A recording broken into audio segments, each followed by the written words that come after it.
저는 오늘 잃어버린 환상이라는 작품과 인간극, 발자크의 인간극에 대해서 얘기를 해보고자 합니다. 발자크는 1799년에 태어나서 1850년에 사망했습니다. 발자크는 이렇게 유년기와 청소년기를 나폴레옹 치하에서 보냈고요. 그리고 청년기는 복고 왕정 시기에 보냈습니다. 그리고 글쓰기는 주로 7월 왕정 시대에 이루어졌습니다. 19세기 프랑스의 정말 격동의 시기를 온몸으로 체험한 작가가 바로 발자크입니다. 발자크는 정말 어마어마한 양의 글을 썼습니다.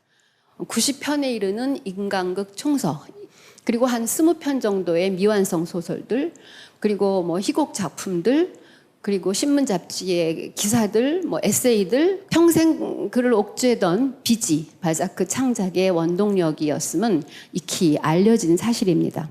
출판업, 인쇄업, 활자주조업 내리 실패를 하고 그에게 돈을 벌 수 있는 방법은 글쓰기뿐이었습니다. 인간극이라는 그 총서에는 19세기 그 변화하는 사회, 그 시대에 살았던 모든 사람들의 이야기를 담습니다. 등장인물이 2,500명이고요. 그 중에서 500명 정도는 인물 재등장 기법이라 그래가지고 이 소설 저 소설에서 다시 나옵니다. 이 인간극 속에는 또 주제도 굉장히 다양합니다.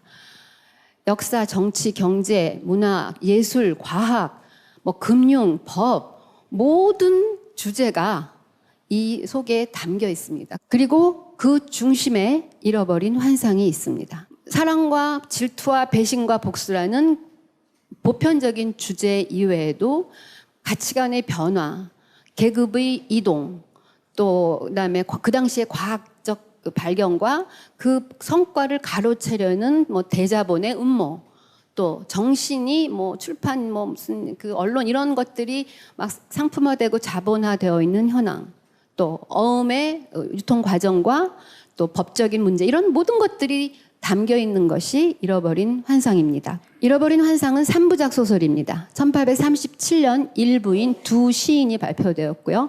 2부인 파리에 온 지방위는 1839년에 발표되었습니다. 그리고 3부 발명가의 고뇌가 발표된 것은 1843년입니다. 첫 번째 주제인 역사와 개인이라는 주제로 들어가 보겠습니다.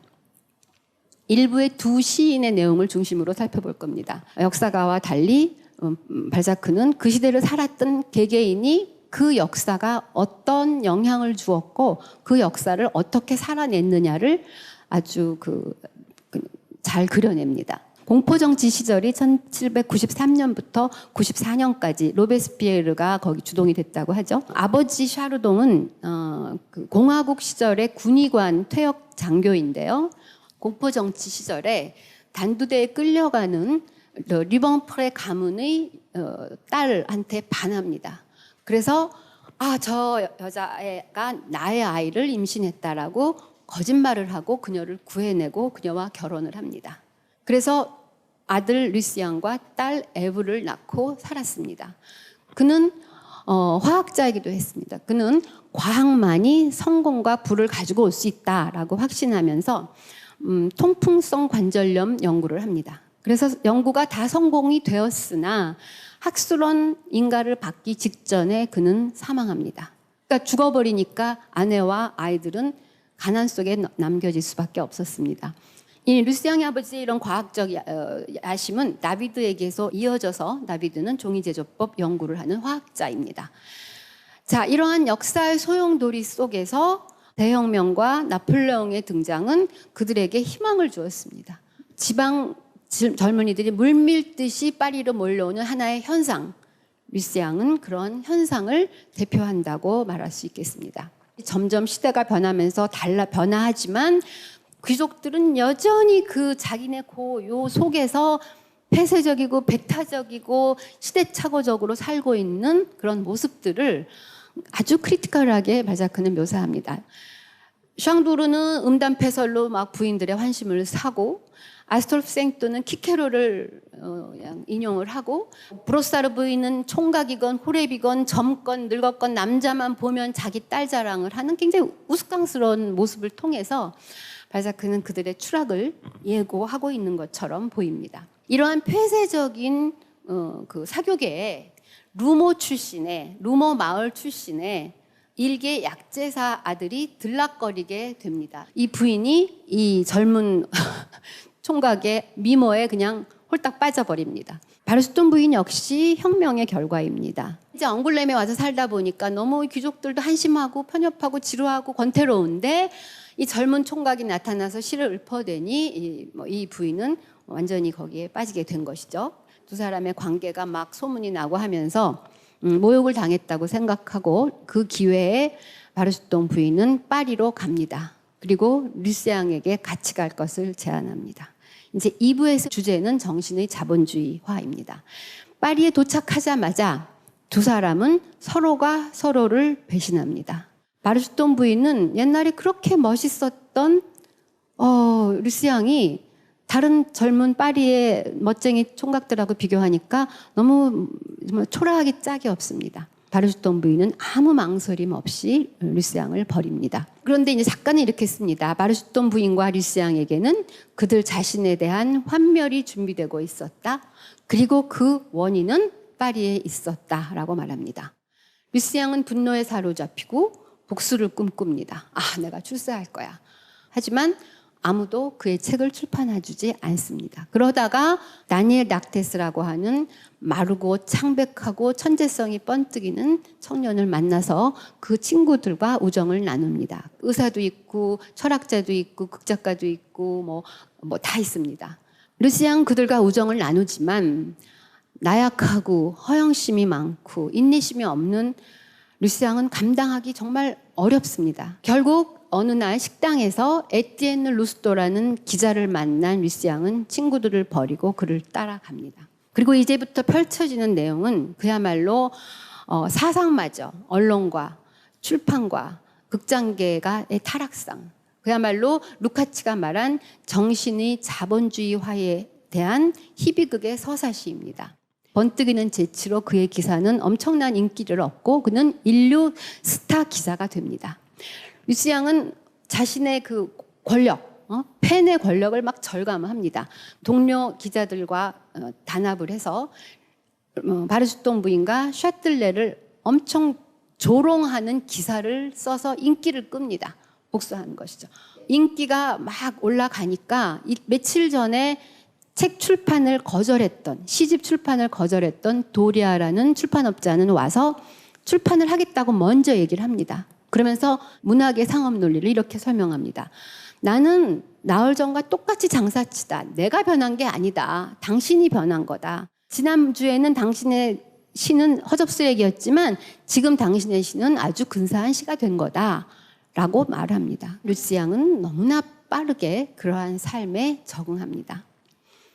애인인 여배우 꼬랄리는 이런 타락한 삶을 부채질합니다. 흥청망청 쓰고 도박하고 빚을 질 수밖에 없는 거죠. 그는 이렇게 허영심이 강하고 이기적이고 미래에 대해 아무 생각이 없이 살았습니다. 유명한 작가가 되어서 그 기사로 이제 사교계에 들락거리면서 바르수돈 부인은 류세앙하고 화해할 필요성을 느낍니다. 그동안 바르수돈 부인 남편이 죽었고 파리의 고상한 귀부인으로 변해 있었습니다. 바르수돈 부인은 류세앙이 여전히 자신을 사랑한다는 이야기를 듣고 싶었겠죠. 하지만 허영심이 큰 류세앙은 그렇게 하지 못했습니다. 내가 꼬랄리한테 얼마나 사랑을 받고 있고 얼마나 행복한지를 막 읊었습니다. 그 이후 바르수돈 부인에게 류세앙은 철천지 원수가 되어버립니다. 바르수돈 부인과 샤틀레 그리고 에스파르 부인은 류세앙을 파멸시킬 음모를 꾸밉니다. 어떻게 음모를 꾸미느냐? 굉장히 쉽습니다, 사실은. 왜냐하면 이 친구는 귀족이 되고 싶어 하죠. 당신이 드 르방프레가 진정되기 위해서 왕의 칙령이 필요하다. 우리가 당신에게 그 칙령을 얻어주겠다. 그러면서 그 당시에 여당지에서 만든 르레베이라는 잡지에 동참할 것을 제안합니다. 그리고 그들의 충고대로 여당지로 들어갑니다. 그랬더니 과거의 동료들은 이 친구를 굉장히 비난하겠죠. 그런가 하면 여당지에 있는 동료 기자들조차 얘가 또 와서 막 재치를 부리고 이러는 것이 싫어요. 그래서 양쪽의 진영의 그런 기자들은 다 합해서 얘를 파멸시킬 계획을 세웁니다. 그러던 와중에 이 야당지에서는 여전히 사실은 류스양은 야당지에 글을 빚지고 있죠. 법무부 장관을 조롱하는 글을 써라 하는 또 제안을 합니다. 류스양은 아무 생각 없이 조롱하는 글을 또 막 잘 씁니다. 그리고는 자기는 아무 생각 없이 칙령을 받으러 법무부 장관실로 들어갔더니 비서실장이 류스양이 보는 앞에서 칙령을 찢어버립니다. 그것은 귀족들이 꾸민 음모였을 뿐이었습니다. 그러는 와중에 출판사는 파산합니다. 꼬랄리는 병이 듭니다. 더 이상 수입은 없고 빚만 늘어가고 살림은 점점 어려워집니다. 그 상황에서 류스양은 아무런 양심의 가책 느끼지 않은 채 매제인 다비드 세샤르의 서명을 완벽하게 위조해서 지물상에 가서 그 어음을 할인을 받습니다. 그리고 그 돈으로 빚을 다 해결하고 나니 그에게 남은 것은 한 푼도 없습니다. 결국 꼬랄리는 죽고 빈털터리가 된 류스양은 고향으로 돌아갑니다. 자, 이제는 그 세 번째 주제인 어음의 유통 그리고 법의 남용에 대해서 살펴보겠습니다. 돈은 인간극의 가장 주된 주제입니다. 발자크가 돈을 말할 구체적인 액수를 말합니다. 얼마의 연봉이 얼마고 집세는 얼마고 집값은 얼마고 토지값은 얼마고 그때 뭘 얼마 주고 샀고 뭘 이런 구체적인 액수, 숫자들이 많이 나옵니다. 그래서 사실은 경제사적으로 그 시대의 걸 알아보는데 굉장히 중요한 자료이기도 합니다. 잃어버린 환상에는 두 개의 어음 일화가 존재합니다. 첫 번째 일화는 자신의 소설 글을 출판사에 팔고 받은 어음에 대한 일화입니다. 펑당과 까발리에라는 이 출판사는 자본금 하나도 안 들이고 만들어진 출판사입니다. 우선 작가한테 6개월, 9개월, 12개월의 어음을 줍니다. 그리고 지물상하고 인쇄소에는 그것보다 더 긴 기간의 어음을 발행합니다. 발자크 말하는 것처럼 자기 자본이 아닌 타인의 자본을 투기의 도박대 위에 올리는 그런 출판사입니다. 류스양도 어음을 받았으니까 이제 그게 현금화하기 위해서는 할인업자를 찾아가야 됩니다. 그러니까 그가 찾아간 사람은 까미조입니다. 56세의 배가 이렇게 불뚝한 뚱뚱하고 기름진 비단 상인, 파리에서 굉장히 부자, 늙음하게 이제 젊은 10몇 살짜리 여배우하고 아주 재밌는 인생을 보내려고 했는데 류스양이 나타나서 꼬랄리가 자기를 차버렸거든요. 그 사람을 찾아가서 꼬랄리가 이렇게 어려우니까 돈이 필요하다고 어음을 내밉니다. 그러니까 까미조가 그 뒷면에 비단 대금으로 수령함이라는 문구를 넣어라 하고 제안을 합니다. 사실 이거는 굉장한 함정입니다. 왜냐하면 그 문구가 들어감으로 해서 상업어음이 됩니다. 이게 상업어음인 경우에는 신체 구속이 가능합니다. 비단장사 이 사람은 상사재판소의 판사이기도 합니다. 류스양은 법을 하나도 모르죠. 배서인이었던 류스양은 그 어음을 갚아야 합니다.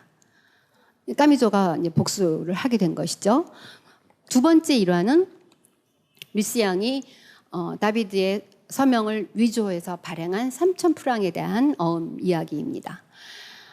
부당하게 채무자간 다비드가 겪는 시련이 바로 3부의 내용입니다. 발자크는 이 3부에서 채무에 따른 소송 과정, 구속 과정을 굉장히 상세하게 묘사하면서 파산자가 겪는 혹독한 시련을 이렇게 표현합니다. 다비드는 오로지 그 종이 제조법 연구에 몰두해 있습니다. 류스양이 발행한 어음을 할인해준 메티비에라는 파리에 있는 지물상은 그 어음을 엉굴렘에 있는 꾸앙떼 형제, 다시 말해서 다비드의 경쟁 인쇄업자에게로 보냅니다. 엉굴렘의 꾸앙떼 형제가 딱 그 어음을 받으니까 그는 이 어음을 통해서 얘 종이제조법을 빼앗아야겠다. 그러기 위해서 그는 변호사, 소송대리인인 뿌티클로를 이용합니다.